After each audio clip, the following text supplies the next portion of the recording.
A lot of people watched it, but nobody's watching day to day, all day, unless you're me and just love this stuff. Procedures are okay, but we want to know, where do you stand? And so I think the more that politicians stop trying to be politicians and be people, then that will engage voters. We reject alternative facts, so come on in here and let me educate you on the facts.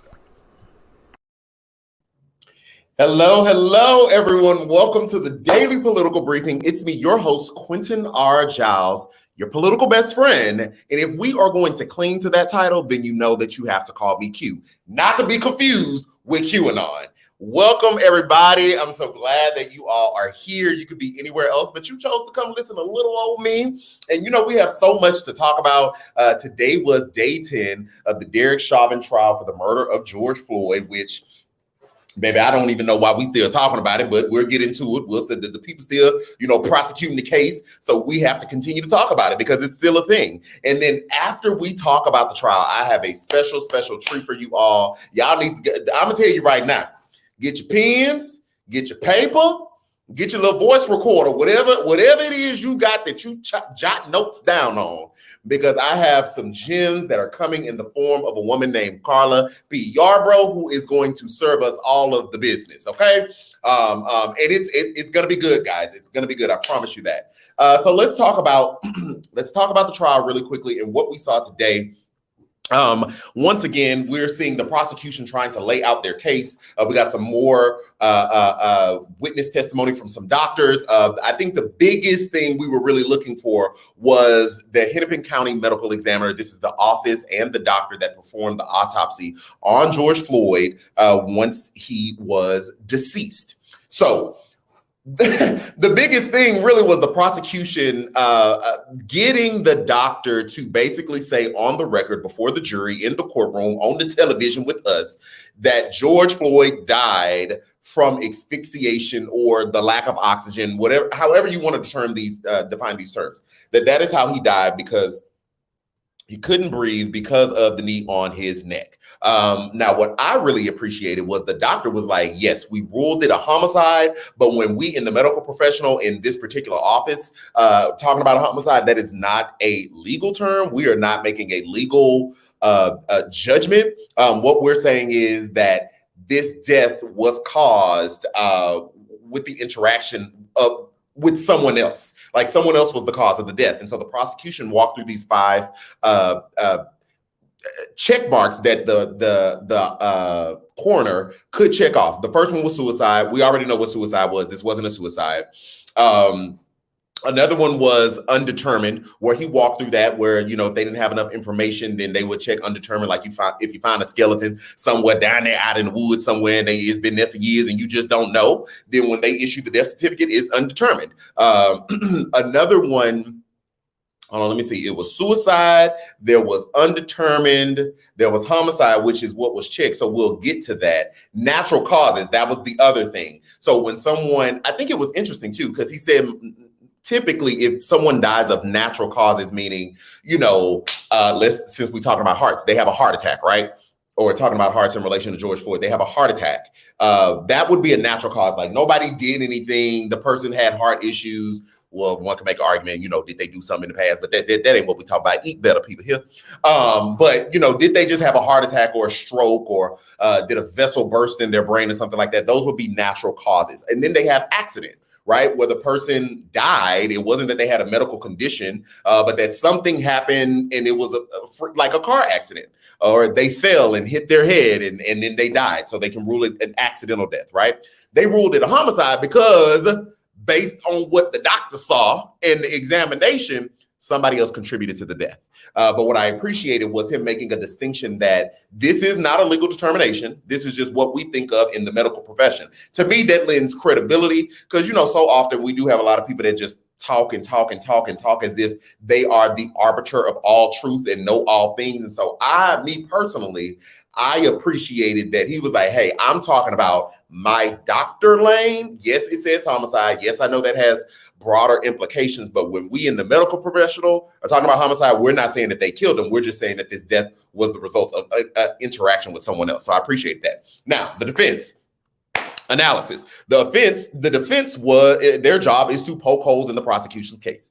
And so we see the defense really asking these nonsensical or like questions that is like, why are you playing in my face? Sir, stop playing in my face if I come down to the courtroom and have to tell you something, because you're asking like, oh, these hypotheticals of, you know, if you found George Floyd in his apartment dead and he still had these contributing factors in his body, like the enlarged heart and the drugs in his system, what would you have ruled it? Well, obviously, if he's dead and no one's there and there's no evidence of foul play, one would rule, or one would initially think it was one of those two things. But that's not what happened. So it's like, why are you playing in my face? From the analytical side or the analysis side, all he's trying to do is create reasonable doubt, right? So all he needs is one juror to hang on to the fact, well, yeah, if it could have happened over there, and you know, so it could have been the drugs or it could have been the heart, regardless of the fact that we've had doctor after doctor after doctor for 3 days now come and basically tell you that this man was killed or that he couldn't breathe. Baby, the drugs didn't do nothing about that. We already walked through the fentanyl yesterday, where what was his name? Dr. Tomas told us, like, I'm counting his breaths and he's breathing, although he's struggling to breathe, it's at a normal pace. It's not in a fentanyl induced pace, because it would be a lot slower. Baby, it's hot in here. Did I cut the heat on?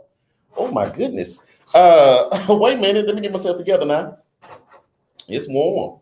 So we've already dealt with that. We've dealt with the heart issue. The coroner today, Tubin, thank you so much. Nadine Wallace on Facebook. Thank you. It's so many doctors. All their names is running in my head. Tubin, Dr. Tubin. We already walked through the heart issue where they said, yeah, his heart was a little enlarged, but it wasn't it was a contributing factor. It wasn't the cause of death. Yes, there were drugs. Yes, there was a heart issue. It contributed to the fact that he wasn't able to breathe normally with somebody's 140 pounds on their neck with their weighted work belt. So that's what we saw today. Of course, the defense is still trying to poke holes, but I really just want him to stop playing in our face. I really would like the prosecution to go ahead and rest, because again, I don't have any other words, and I'm not trying to make a pun here, but it's becoming overkill. I don't know how many more doctors we need to say he died because he couldn't breathe. I mean, like, at this point, either you got the jury or you don't. That's just kind of how I feel. We done got the eyewitness testimony, right? We've gotten the police chief. We've gotten use of force experts and trainers. We didn't got the doctors. Who else are you gonna call? Unless we're calling Derek Chauvin himself to the stand, which his defense hasn't said that they plan on asking him to testify. I don't know that would be that wise. Me personally, Quentin would love to hear what he had to say. But as far as thinking about him and his defense, in his goal is to go home, right? I don't know that would be that wise. But then again, you never know, because it may be some Blue Lives Matter folks in the jury pool. So who knows? You know, maybe we'll just have to catch and see it. Okay, Latoya, I see you down there on YouTube. Says she finally caught a live. We love to see it. We love to see it. Kelly's Crochet Adventures, I see you as well. And Carell Anderson Purcell, I see you. Thank y'all for being here. So anyway, that was today. That was the day, day 10 of the trial. Let me know in the comments really quickly, did anybody watch today? You know, I kind of ask this every other day. Are you watching? Are you catching up on the clips? I want to check in real quick just to see if anybody watched the trial today. Excuse me. If anybody watched the trial today, and any of your thoughts, do you think it's too much? Do you think, like, what do you think? Because I feel like it's too much. I feel like we're pressing. We could have wrapped this thing up 3 days ago. We could have wrapped this up. Kiki Ashq says, I watched all day today. Okay. Latoya says, yes, I watched. Kelly says, I saw very little. Okay, I'm gonna say your last name, baby, because I'm gonna butcher that first name. McCormick says, oh, I can't watch. I understand. We're not pressuring you to watch it. They have replayed that tape of George Floyd losing his life more times than I ever cared to see. So I'm not mad at that you didn't watch. Michelle Miller said, no, protecting my mental health. Neva Stevens, I'm sleeping. Nadine Wallace, to be too much or too much. Kerry Roberts. I'm just wait. Oh, I just wait on your debrief. I got a massage today and tuned into UQ. You better relax. I'm gonna have to get me one of them next week. Corell said, nope, I can't relive that day again. He was close. He was too close to home for me. Have family members who were his friends at Jack Yates High School. Okay. Latoya, the medical examiner was over it. The prosecutor was grasping at straws and trying to change the narrative of the medical examiner. I mean, yeah, that's his job. Sabrina Nash, I don't watch regularly, but I am too done and ready to move on. Same. The Vince Elliott, I don't watch. It only upsets me with the foolishness. I get it. I hear you, brother. I hear you. So yeah. We'll see though. We'll see. We have another week. Next week, one would think that the prosecution should be resting soon. Then we know, per every other trial, it's the defense's turn. The defense will be able to call witnesses and things like that. So we're potentially looking at another week and a half of the trial, just depending on how far the defense wants to go, right? They can choose to continue to call witnesses, or they can think they proved their case and then they dip out. So it all just depends. So we will stay tuned to that. Okay, the people in the comments are saying, hey, Vince Elliott, they remember. We went down into that Vince Elliott show earlier this week, and the people in the comments, they remember. Hey, thank y'all for coming on over there when we went down over there. And see, now he didn't came over here. See how that worked? Community. So, guys, thank y'all so much for obliging me. We are going to transition because I got a treat for y'all. Now, I have to introduce this woman, my sister in the faith, this woman of God. First off, this is not a paid interview. She didn't even ask to be here. I asked her to be here.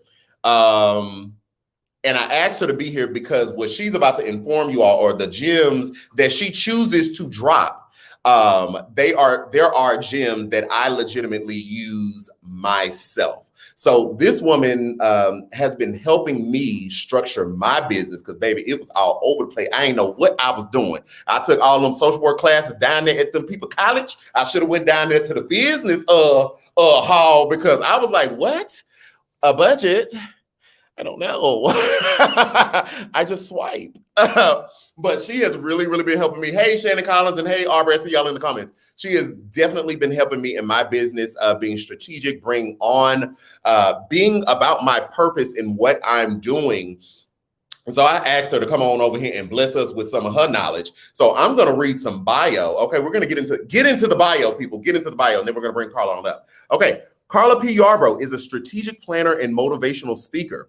She is the creator of a strategic planning program developed specifically for small business owners and entrepreneurs. That's me. I'm one of them people. That's me. Her program makes the strategic planning process simple and offers a model that can be used repeatedly as the business owner expands. When hosting a conference or corporate event, one of the primary goals is to give participants the most enjoyable, information-packed experience as possible, focusing on the pleasurable experience. If conference goers do not enjoy their experience, chances are they won't gain the information presented and won't return to the conference the following year. Now, as a speaker, Carla P. Yarbrough delivers Carla P. Yarbrough delivers your message to conference goers through comical, real-life stories, music, and slides, while presenting statistical information from government research, sociological experts, and business research. Although she's not a preacher. Now, she's not a preacher. She says this. She's not a preacher. And does not quote Bible scriptures, and does not quote Bible scripture and verse. Carla P. Yarbrough uses biblical principles as the basis of her message of strategic planning and purpose, just as other speakers may use principles of Plato and Aristotle. As a public speaker, Carla P. Yarbrough has addressed audiences stateside and abroad. Okay, come on, international. So like I said, guys, I'm going to bring Carla up. Carla is someone that I am actively working with right now. We have weekly meetings and she is helping me. And so get your pens and your paper, baby. Get your pens and your paper, because you about to get prime real. Okay? You about to get prime. This ain't McDonough McDonald's line. This is prime rib, baby. Come on up here, Carla P. Yarbrough. Hello. Hello. How are you? I'm doing well. You gave me a real good introduction. I don't know how. Hopefully, I can live up to all of that. I'm like, wait a minute, who are we talking about? You can. You have blessed me. You really, really have. I cannot say that enough. I am thankful that God sent you my way because you have really, really blessed me in how I've totally restructured my business, how I have been getting rest, which is something that I didn't implement. Right. Carla was big on that rest. Carla was like, baby, you got to sit down. You got to sit down and you got to rest. Something that you said to me that has stuck was it would be selfish for me to burn out. And she said, whether people were paying me for the thing that I do or not, basically people have become dependent on what I'm giving out. And so it would be selfish for me not to rest so that I could keep coming back. I about lost it that day. I said, well, you know what? Ain't nobody ever talked to me like that. I don't know. I don't know. So yeah, no, the floor is yours. Tell us. We need you because I'm part of the Q crew too. So yes. Let's keep it 100. Let's go all the way back. Carla is a supporter and is on the Patreon. That's how we met. She did a one-on-one. Right? Yes. All my Patreon people know about the one-on-one. She did a one-on-one and we just started talking and she's literally been blessing my life every week. Yes. Every week. You've been a blessing to me though. It's been so much fun working with you. It's like ridiculous. Thank you. So I love it. So thank you for the platform. Thank you for letting me talk to your people, talk to the rest of the crew, the Q crew. I appreciate it. The Q crew, yes. Yes. I love it. So Carla, tell us, okay, I gave you all of that, but like, tell us in short, what it is you do and why do you do what you do? Okay, so I am a strategic planner and public speaker, but my strategic planning is based around purpose. Purpose is the thing that drives me, but purpose is the thing that should be driving everyone because your purpose is what God put you here to do. That thing God put you here to do, and not just the thing God put you here to do, but that thing that is supposed to sustain your life. You know, that thing is supposed to make sure you have everything that you need, your housing, your food, your clothing, all those things. That's what your purpose is actually for, as it's also to build up other people. But your life is supposed to be centered around purpose, and you should be giving. Your purpose helps you give to other people. So that's what I do.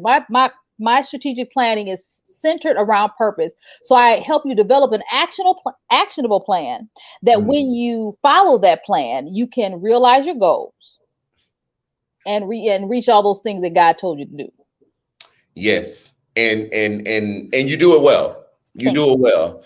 I'm gonna be real with the audience. Y'all will see interviews where I ain't gonna lie. They probably didn't, hey, can I come on? I'm gonna bring them on and we gonna talk. But I'm telling you, me and Carla work together and you do it well.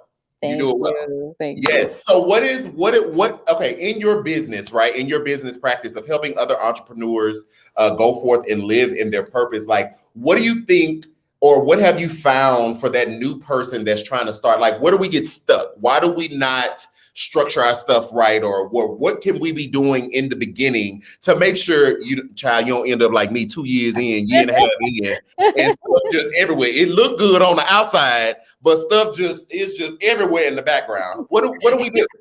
Well, the first thing is to make sure that you are actually walking in your purpose.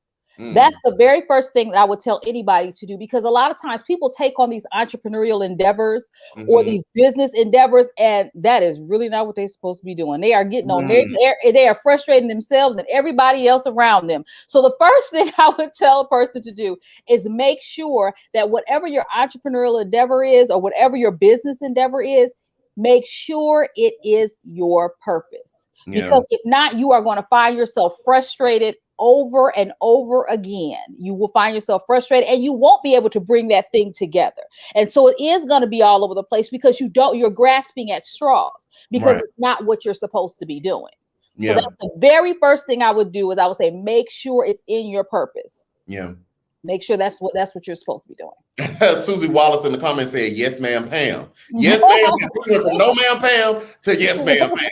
Yes, because I know a lot of you have worked with people that are, they are all over the place and they are getting on everybody's nerves in the office, and not because they necessarily mean to, but because that's not where they fit. That's not where they're supposed to be, because everybody is not supposed to be an entrepreneur. Not everybody is supposed to be supposed to have their own business. Yeah. There are some people that are purposed to be the worker bee. Yeah.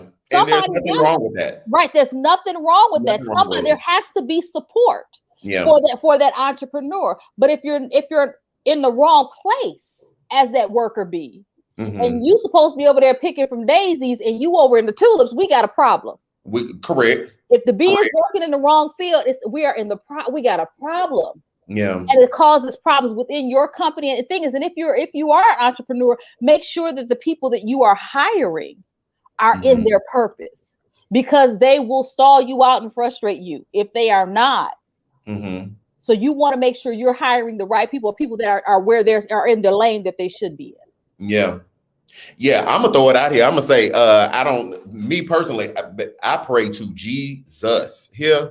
Listen, I have prayed for every person that has come. Like that's why I said I'm so glad he sent you to me, because I have prayed from my interns to my staff that I wasn't even gonna do staff. I didn't know I was ready for staff. Carla helped me get to staff. Like Carla, I was like, me staff. Yes. Okay. But I pray for them people. Listen, we're gonna keep praying for them. So okay.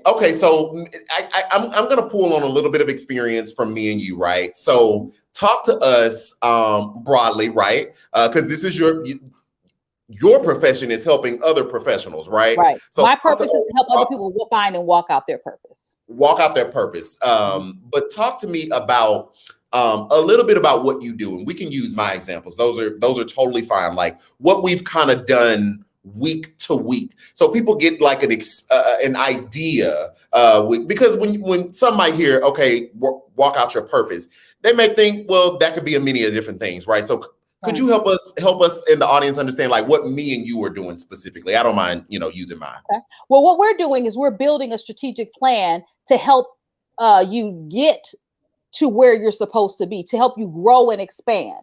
One thing is that you have a background in social work. Correct. And it's very interesting how even you needed that background in social work to do what you're doing right now. A person would have thought that you needed to be in journalism or politics or things like that. But no, you needed the background that you have in order to do what you're doing right now, which is political commentary. So you wouldn't see how that connected. But when I looked at what you're doing now, I see how those things connect. Now we have to build that plan to expand your audience, to help more people, to get the information and get the actual contacts and grow the business as it should be, so that you could be a blessing to more people, not just in your state or your country, but worldwide. That's one of the things we were talking about today, is expanding beyond America to international politics. Yes. We were just talking about that today, expanding you to international politics, because we don't want you're supposed to be a blessing, not just here, but abroad. So how do we get there? We talked about budget. I had to get you to where you were actually thinking about yourself. One thing that you are really good at is taking care of your people, but taking care of yourself. So when you did your whole budget, and we talked about all the things that you're doing right now, and we did a projection of the numbers that you need down the line to grow as you grow your business, one thing that was really difficult for you was getting to where you're paying yourself properly, and that was along with the whole burnout thing, because a lot of times the visionary will have a vision for how they're going to help everybody else, but not take care of themselves. So once we got you to get the right salary, look, in hindsight, I did more than shortchange myself. We were pulling at that for 3 weeks. I'm like, okay, I need you to think about that. Come on, I need you to get some. Come on, But actually making sure that, because if you don't take care of yourself, you cannot take care of the rest of your people. So we got you. We did the projected budget.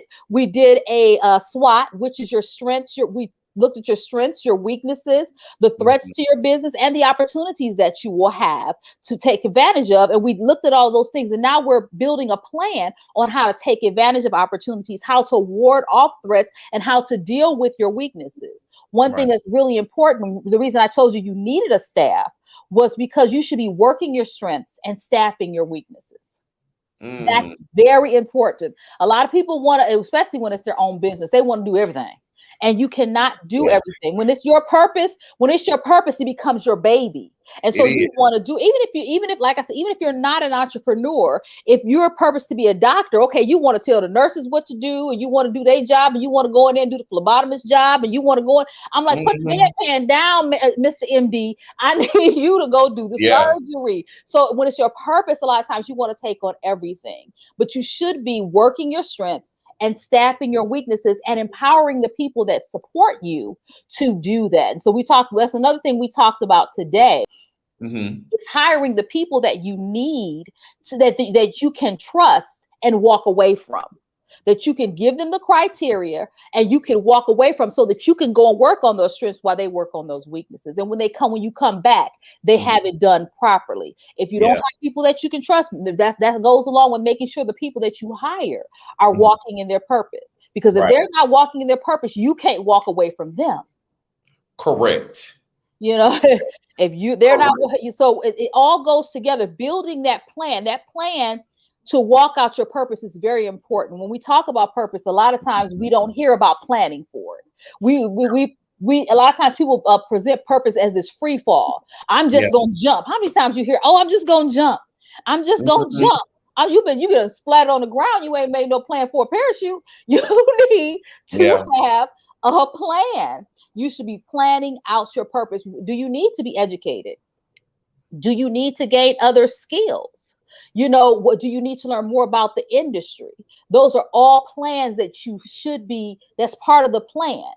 So that when you step out there, you can do that thing and you won't hurt other people. Because remember, your purpose is not just for you. It's to be a blessing to someone else and to build on. Someone else to build on. But if you haven't planned properly and you go splat, you're going to snatch somebody down with you. Right. So that's so good, especially the making sure the people that you hire are in their purpose, because if they're not, then you can't walk away, right? Like it would be the microman. And I don't, it's so crazy because I was like, I don't know about no staff. I don't trust nobody like that. Now that I got them, I'm like, don't call me. Like, just do it. Just let me know when it's done. Like, so refreshing. Figure it out. So refreshing. Yeah. Figure it out. Like, I had a moment where I tried to take something back, and I was like, "Wait, no, sorry. Actually, I'm hiring you because I need to get stuff off of my plate, so you keep it." Like, and that was kind of foreign. It felt mean a little bit, but I'm like, it's not mean.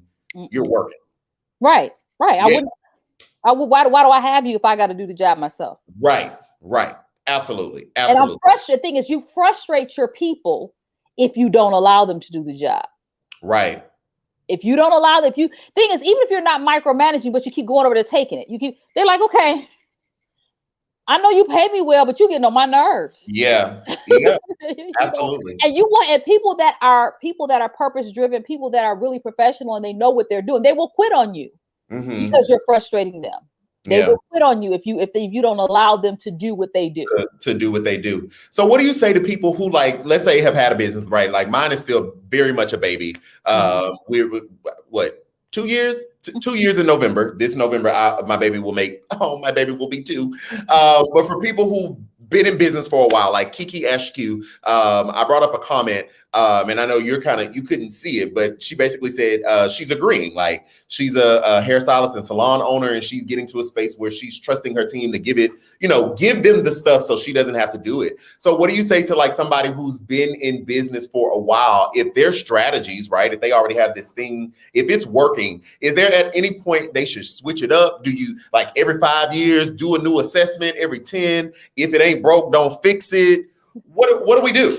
Okay, you should never remain stagnant, because when you become stagnant, you begin to stink and you die. Oh. So that's the very first thing I would tell a person. Yes, your business may be running well, but you're not supposed to stay there.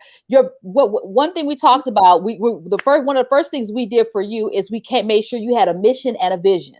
And I told you that your mission will stay the same, but your vision will always change, because your vision is something that's is moving, because you're going to realize that vision. Once you realize that vision, it's time to get a new vision. Yeah. It's time to keep moving. So if you've gotten to a certain point in your business, okay, now it's time for you to dream bigger. There's a new vision that you're supposed to have. That you expanding your business, moving beyond that. What are we doing? We're not supposed to just stay in one spot. How many times have you seen a business that it was the hottest thing when it came out, right? And they did good business for a long time. They may have done good business for like 20 years, but then you go in there 20 years over the years and nothing ever changes. And then the next thing you know, you going to get some chicken or you going to get some ribs. And you be like, where'd they go? Right. Where's that? Yeah. It died because they never changed. They did not have a new vision. They stayed the same. There's so many people that do that. And once you realize that vision, it's time to get a new vision so that you can realize that next one. Remember, your vision, your business, your purpose is to be built upon. Yeah. Is to be built upon. You're supposed to be bringing new people in. Maybe you're supposed to be expanding, opening up another shop, going into teaching other business owners how to do what you did, bringing in new talent, maybe going into hair shows, maybe doing a product line. All these various things. You cannot stay the same or else you will die. I hope Kiki took all them notes because you didn't gave her 15 ideas for free. You didn't gave her 15 ideas. Kiki. So Kiki, I got natural hair, Kiki. I'm gonna need me some products. So I need you to call me. We're gonna need some product placement for Carla. Kiki, can we get on that product placement for Carla? And then the QBQ, since we did a little finder's fee, get us a little 10%. So look, you told me to get my salary. Yes, get that salary. Oh my gosh, that's good. So what I just took from that is don't be afraid of the change. Right. Don't be afraid of change. Or you need to adjust and reassess and restructure ever so often once the vision is achieved. Mm-hmm. Is that what we're saying? Not really achieved. Yeah. Once you got that vision and you got it's time for you to change your vision. Your vision is going to keep changing over the years. Your mission stays the same. Yeah. But your vision should be changing as you get that one done. Okay, it's time to continue. It's time to grow. But if you do not grow, anything that stays the same will become stagnant. It stinks. Stagnant stinks. Think about standing water. Even if you don't do anything with it, even if there's no bugs, anything, after a while, that stagnant water begins to smell bad. Mm-hmm. And it's unusable. It becomes unusable. Yeah. So you don't want that to happen to you. Yeah. That's good. These are gems. Gems are being dropped. So Carla, tell me this. I was going to move into this next thing that I know that you do, because it's all about purpose and strategic planning. And for me personally, you're getting appreciations in the comments. I know you can't see it based on how we do this here in StreamYard. You're getting appreciations in the comments. They loving it. I told y'all take notes here. I told you this is prime rib. This ain't McDonald's. Prime rib. Okay, we only bring prime rib on this show here. Okay, no, but you do strategic planning on purpose, and you said something to me, I think last week and again today when we met, that I didn't know. Strategic planning when it comes to parenting. Yes. And children. Yes. Which I thought was interesting because so for me and my people know I want to be a dad. Mm-hmm. I want to be a husband and a dad. I do. One of my goals, and even and you said this, and I can't even remember if I told you this, but you actually said it today on our call. But one of my goals in building this company and building this thing that I do is I want to be a stay-at-home employee dad, if possible. Now, again, if we get a set and all this other stuff, COVID, all that. But I want to be in a position to where I can be active in my kid's life. Mm-hmm. I want to be in a position to where I can be like, tell my wife, girl, you ain't got, Susie did what? Quit. I don't care. Don't put no 2 weeks in. We good. You go to work for kicks and giggles. Right. Not because you have to. Now, that's just me in my life. Right. Yeah, actually, you did tell me that. Remember, I showed you I have a book on you, and I write down everything. Okay. So that's part of your strategic plan, because that's part of getting you where you want to be. Right. So that's Okay. why I was like, Okay. your salary, your budget, what do you need? This is the life that you're trying to achieve with the purpose that God gave you. So Yeah. as I guide you, I'm like, okay, we need to make sure you're able to get to that point. Got it. Okay. I didn't that thank you. You wrote I that have a down. book. I Yes, didn't I remember did. telling you that. And so when you said it today, it's crazy that when you said it today, I actually hadn't thought about that in probably 2 months. Mm-hmm. Like I used to think about it a lot, but I hadn't thought about it in 2 months. I don't know. It's just been a lot going on, trials and shenanigans and all that. So this strategic parenting. Mm-hmm. Talk to us. What?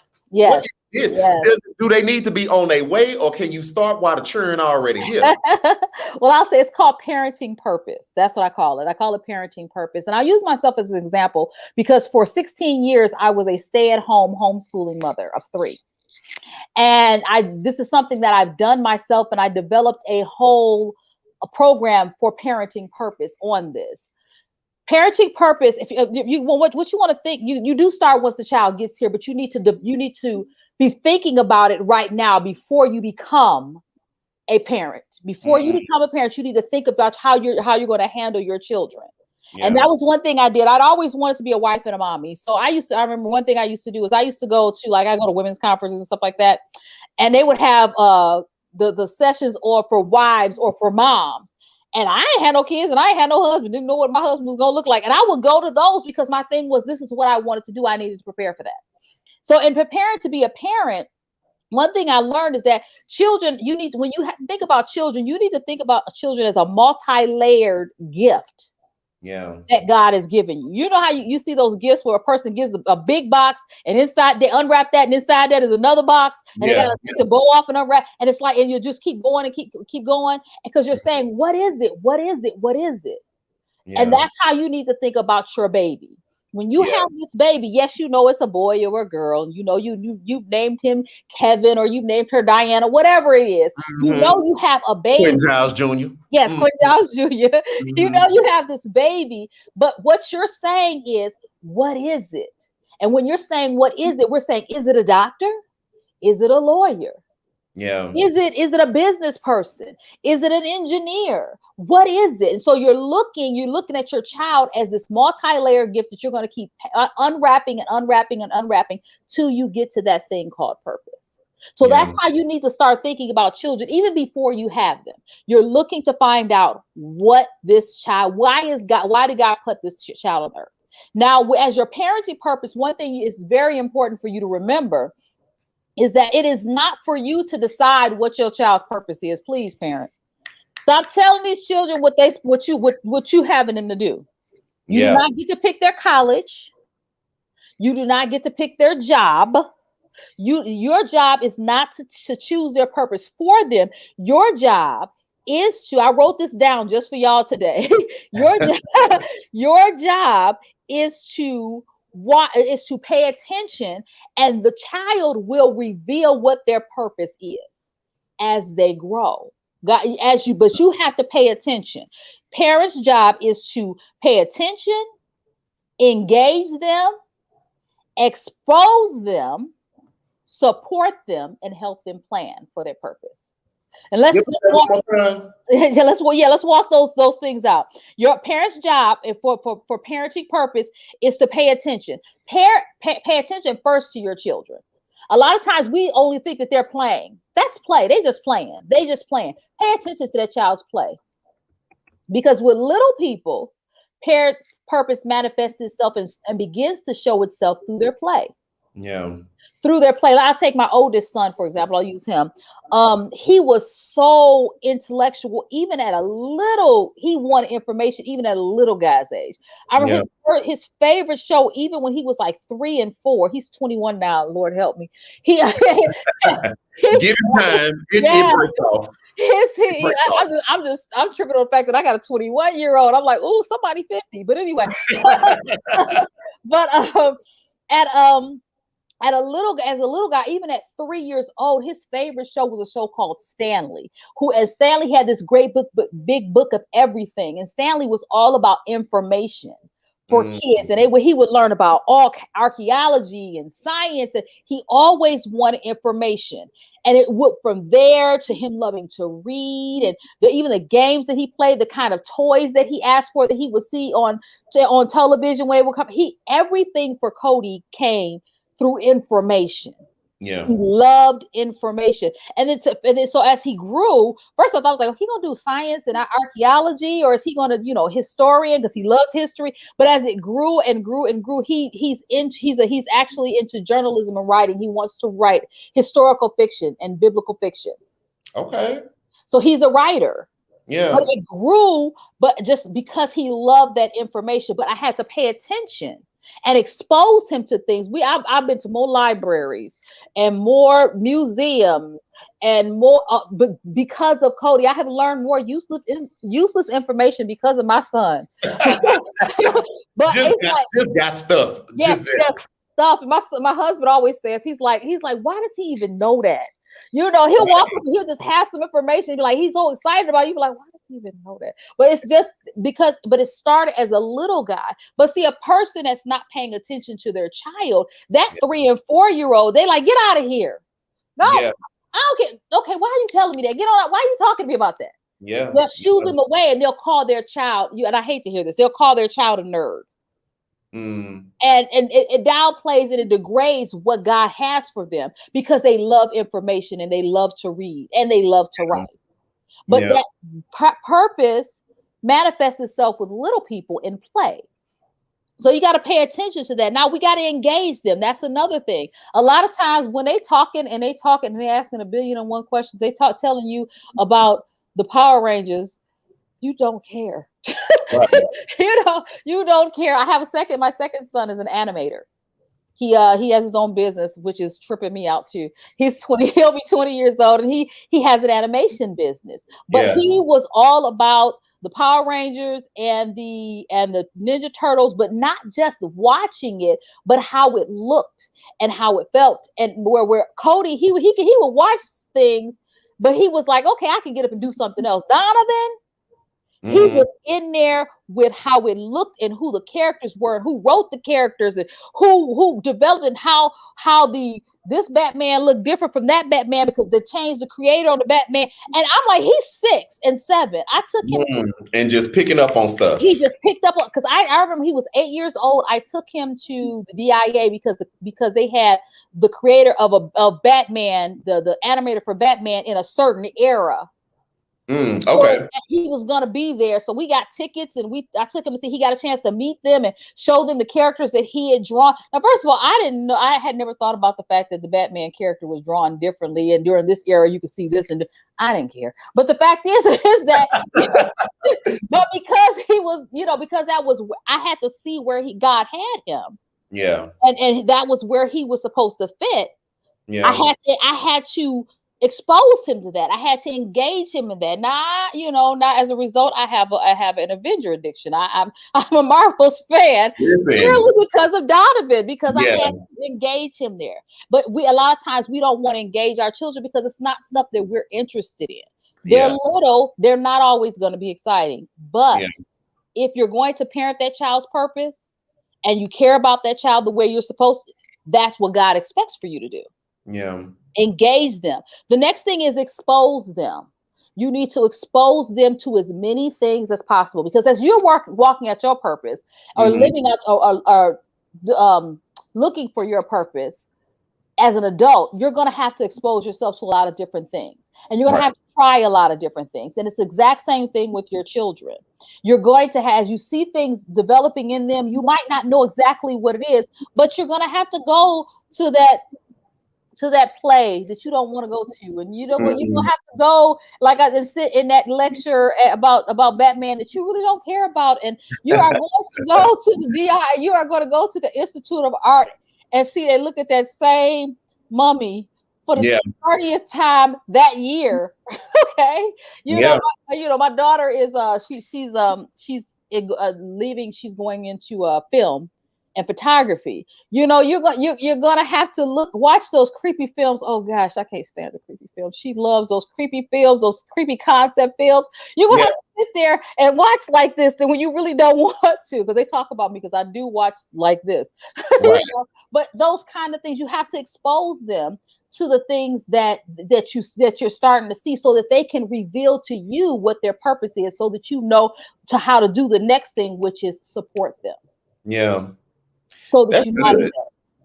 That's good. It's work. It's children are work. And if you don't want to work, don't have no kids. Yeah. If you don't want to work, if you don't want to do the work, don't have any children. Because I'm like, it is work, but when you do the work, it is amazing. Yeah. It is amazing to see them grow and to see them walk out their purpose and to see them be excited, because to have a son that has his own business at 20 years old. Yeah. I'm looking at, First off, to have the business and you the mom and strategic planning, boys is set up. You would think so, but he's still 20 years old, so I be wanting to be. It'll fall off. It'll fall off. It'll fall off. I'm hoping so, because I'll be like, for real. I was check one for here. I already know what you're talking about. Check one for here. It'll fall off. Yeah, that's amazing. I think, you know what, guys, y'all need to check out Carla. I have her website right here, Carla P Yarbrough.com. Mm-hmm. Definitely. I'm gonna let you have a moment to, do your own pitch. But like when we're talking about the strategic planning, and she just gave us a little parenting planning. Because now I'm over here like, okay, well, let's push the churn back. Let me push the churn back 4 years. Please push the churn back. Because that was I just wanted goo-goos and gagas. It's work. It's work. No, it's work. I knew it was work, but no, you blessed us with that. But y'all, seriously, this is I am saying hi, me, Quentin, host, Q with Q show, all of these things. Carla is helping me. So as you see things tighten up and get better, she is playing a major factor in that. Major factor. So you all definitely need to check her out. Definitely set up some consultations for your business, for your businesses that you are thinking about starting, because maybe she can help you walk through that. Because she said in the beginning, the biggest thing is for you to be in your purpose. So let's not waste everybody's time, right? Let's not waste everybody's time. But I definitely think that everybody should at least visit your website, visit your IG, send you a DM. And if you have a business, trust me, it is transformational. Right. And then if you go over to my IG page, I try to upload at least once a week, and I give a lot of information away, over there to really just share. I do videos over there giving you something new every week to help you along. But if you go to my website, you can click on the work with me button. And there's different ways you can work with me. You go through the discovery. We'll do a discovery meeting, and we'll talk about where you are, what you want to do, what we're looking at, and see how we can work together. And if you're not at a stage that I can help you, I do have other resources where I will pass you off to other people before you even come back to me. Because I don't believe in taking people's money for nothing. I'm not going to do that. I won't do that to you. I won't put you in a position where you're struggling and I'm just taking your money, but it's really not helping you. But I do need to make sure people understand this. I do fire clients. If you don't do the work, I will fire you as a client. I will fire you as a client, because I don't want you to take up the time that somebody else is prepared to walk that thing out. So when you come to me, just know I'm very kind. Q will tell you I'm very kind. She is. But I do expect you to do the work, because I want so badly for you to have for you to have the life that you're supposed to have. Because one thing I recognize, especially in this COVID situation that we're going through and all this shutdown, and so many people have lost jobs, decreased income. What people need to understand is that your purpose is to sustain your life. He gonna say, sorry, we got a comment that said from the Vince Elliott said, "Q don't get fired." Sorry, he's doing good, but but the thing is that your purpose is to sustain your life. It's supposed to make sure that you have the money and the means to take care of yourself. And that's why I'm so passionate about it, because a lot of times, right now, so many people are running around saying, what am I going to do? Because they were dependent upon somebody else's purpose to get them where they were supposed to go, to get them the finances that they needed. No, we want to make sure, because your purpose is guaranteed to sustain your life. And that's where the biblical principles come in. That is truly where the biblical principles come in, because I will not pretend that I'm a guy girl all day and all night. Okay. But I know that it works for you. If you work it, if you do what you're supposed to do, it will work for you. Yeah. And so, but if you're not ready, I won't keep taking your money. I will mercifully fire you. Yeah. Period. With a T on it. Right. Right. And that's for your own good. It's for your own good, not because of my frustration, but because it's for your own good. Why am I taking your money if you're not ready? That's not fair. That's not fair for me to do to you. Yeah.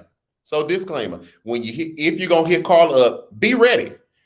And I would say hit Carla up. Yeah. Okay. And let her tell you, like she said, let her tell you, where you are. So I appreciate it. I'm thankful. The people are going up for you in the comments. They really enjoyed this. Again, guys, CarlaPYarbrough.com, IG Carla PY70. For those that are going to listen to the audio on the podcast, I will put all of Carla's contact information in the description notes, so you too can check her out as well. Carla, thank you so very much for being here. I can't wait for next Friday. I don't plan on getting fired. I do the work. Yes, you do the work. You do the work. I do the work. All right. I ain't getting fired. So thank you so much. I really, really appreciate you being here. Thank you. Have a good one. Bye.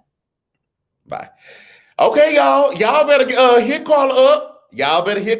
I'm trying to tell you, things have worked out so well for me these almost like 2 months. Carla and I have been working together, and worked out so well sounds too broad. Like strategically, things are being put in place. Like I got whole staff now, which is still blowing my mind. But hey, we're growing.